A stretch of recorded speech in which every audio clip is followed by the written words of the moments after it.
I seek refuge in Allah from the cursed shaitan,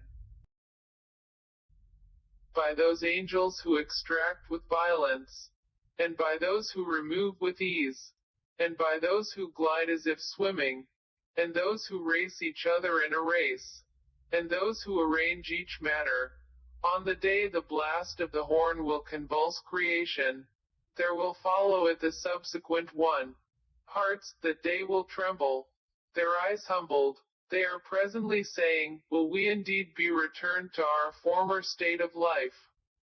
Even if we should be decayed bones. They say, that then, would be a losing return. Indeed, it will be but one shout, and suddenly they will be alert upon the earth's surface. Has there reached you the story of Moses, when his Lord called to him in the sacred valley of Tuwa? Go to Pharaoh, indeed, he has transgressed, and say to him, would you be willing to purify yourself? And let me guide you to your Lord so you would fear him. And he showed him the greatest sign. But he, i.e., Pharaoh, denied and disobeyed. Then he turned his back, striving, i.e., plotting. And he gathered his people, and called out, and said, I am your most exalted Lord. So Allah seized him in exemplary punishment for the last and the first transgression. Indeed, in that is a lesson, i.e., warning, for whoever would fear Allah.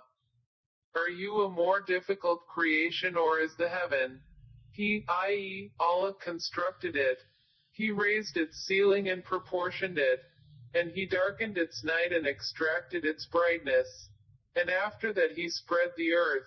He extracted from it its water and its pasture, and the mountains he set firmly, as enjoyment, i.e., provision, for you and your grazing livestock.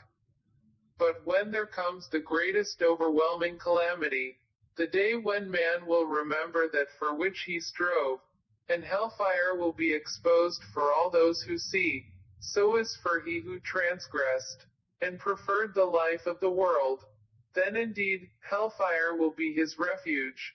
But as for he who feared the position of his Lord and prevented the soul from unlawful inclination, then indeed paradise will be his refuge. They ask you, O Muhammad, about the hour, when will be its appointed time? In what position are you that you should mention it? To your Lord is its finality. You are only a warner for those who fear it. It will be, on the day they see it, as though they had not remained in the world except for an afternoon or a morning thereof.